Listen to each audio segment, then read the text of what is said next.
નમસ્કાર મિત્રો, કેમ છો બધા? સ્વાગત છે તમારું આપણી આ ચેનલ ડેઇલી લાઈફ યુઝિસ રસોડું મારું દવાખાનુંમાં. મિત્રો, આ ચેનલમાં આપણે હેલ્થ રિલેટેડ અને આયુર્વેદિક આધારિત નવા વિડીયો બનાવતા હોઈએ છીએ.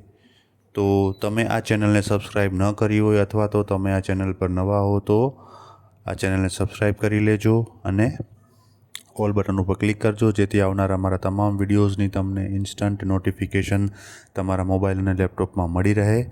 મિત્રો, આજે આપણે ઇનેમા વિશે વાત કરવાના છીએ. ઇનેમા દેવાના ફાયદા, તેના ગેરફાયદા, તેની સાઈડ ઇફેક્ટ, તેના વિશે આપણે ચર્ચા કરવાના છીએ. તો ચાલો મિત્રો, આગળ વધીએ આજના વિડીયોમાં. તો મિત્રો, શું તમે ક્યારેય સાંભળ્યું છે કે પેટ સાફ કરવા માટે એનીમા આપવો જોઈએ?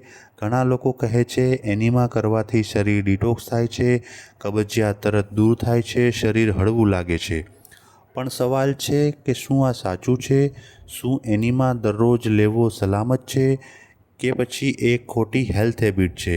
મિત્રો, આ વિડીયોમાં આપણે જોઈશું કે એનીમા શું છે, ક્યારે લેવો જોઈએ, ક્યારે ન લેવો જોઈએ અને તેના ફાયદા અને નુકસાન. તો મિત્રો, હવે સૌપ્રથમ જોઈએ કે એનીમા શું છે. મિત્રો, સરળ ભાષામાં કહીએ તો એનીમા એક પ્રોસેસ છે જેમાં પાણી અથવા દ્રાવણ રેક્ટમ એટલે કે મળદ્વાર મારફતે આંતરડા એટલે કે કોલોનમાં નાખવામાં આવે છે.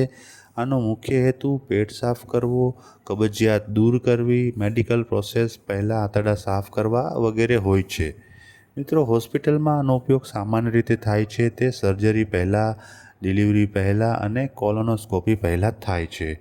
મિત્રો, લોકો એનીમા કેમ લે છે? તો તેની પાછળ ઘણા કારણો છે, જેવા કે લાંબા સમયથી કબજિયાત રહેવી, પેટ સાફ ન થતું હોય, ડિટોક્સ માટે અને વજન ઘટાડવા માટે. જોકે મિત્રો, વજન ઘટાડવા માટે એનીમા લેવું એ સામાન્ય રીતે ખોટી માન્યતા છે. કેટલાક લોકો તો રોજ એનીમા લેવાની ટેવ બનાવી લે છે, જે ખૂબ જોખમી બની શકે છે. મિત્રો, એનીમાના ફાયદા વિશે વાત કરીએ પહેલાં. તો મિત્રો, તેના સાચા ફાયદાઓ સમજીએ. નંબર 1, કબજિયાતમાં તાત્કાલિક રાહત. મિત્રો, એનીમાનો સૌથી મોટો ફાયદો, જ્યારે ખૂબ જ કઠિન કબજિયાત હોય, સ્ટૂલ બહાર ન આવતું હોય, ત્યારે એનીમા તરત રાહત આપે છે, આંતરડા નરમ બનાવે છે અને સ્ટૂલ સરળતાથી બહાર આવે છે. નંબર 2, મેડિકલ ઉપયોગમાં મહત્ત્વપૂર્ણ. મિત્રો, હોસ્પિટલમાં એનીમાનો ઉપયોગ થાય છે, જેમ કે ઓપરેશન પહેલાં, ટેસ્ટ કરતાં પહેલાં અને ડિલિવરી પહેલાં. આ સમયે એનીમા ખૂબ જ ઉપયોગી અને જરૂરી હોય છે. નંબર 3, દવાઓ આપવા માટે. મિત્રો, કેટલીક દવાઓ રેક્ટમ મારફતે આપવામાં આવે છે, તે માટે એનીમાનો ઉપયોગ થાય છે. નંબર 4, આયુર્વેદ અને યોગમાં ઉપયોગ. મિત્રો, આયુર્વેદમાં બસ્તી તરીકે ઓળખવામાં આવે છે, જે પંચકર્મનો ભાગ છે, પણ આ માત્ર નિષ્ણાતની દેખરેખમાં જ કરવું જોઈએ. તો મિત્રો, તેના ફાયદા જોયા પછી હવે આપણે એનીમાના નુકસાન અથવા તો સાઈડ ઇફેક્ટ પણ જાણવી જોઈએ. તો તે આ પ્રમાણે છે. નંબર 1, રોજ કરવાથી આંતરડા આળસુ બને. મિત્રો, તમે જો રોજ એનીમા લો તો તમારું શરીર નેચરલી સ્ટૂલ બહાર કાઢવાનું ભૂલી જાય છે અને આંતરડા ડિપેન્ડન્ટ થઈ જાય છે. આને આપણે એનીમા ડિપેન્ડન્સી તરીકે પણ ઓળખવામાં આવે છે. નંબર 2, શરીરમાં પાણી અને મિનરલ્સનું બેલેન્સ બગડે. એનીમા વધુ લેવાથી સોડિયમ પોટેશિયમ ઇમ્બેલેન્સ થાય છે, ડિહાઇડ્રેશન થાય છે અને વીકનેસ આવે છે. મિત્રો, આ ગંભીર સમસ્યાઓ થઈ શકે છે. નંબર 3, ઇન્ફેક્શનનો ખતરો. જો એનીમા યોગ્ય રીતે ન કરો તો બેક્ટેરિયા અંદર જઈ શકે છે અને ઇન્ફેક્શન થઈ શકે છે. નંબર 4, આંતરડામાં ઇરિટેશન. મિત્રો, વારંવાર એનીમા લેવાથી કોલોન એટલે કે આંતરડા ઇરિટેટ થાય છે, તેમાં સોજો આવી શકે છે અને દુખાવો પણ થઈ શકે છે. નંબર 5, ડિટોક્સ માટે ઉપયોગ ખોટો છે.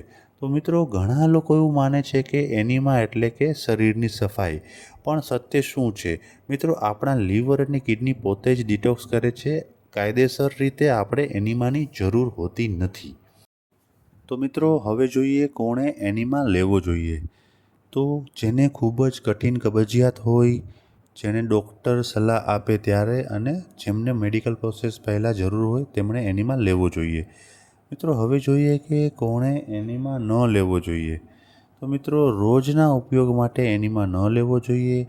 નાના બાળકોને પણ એનીમા ન આપવો જોઈએ ડૉક્ટરની સલાહ વગર.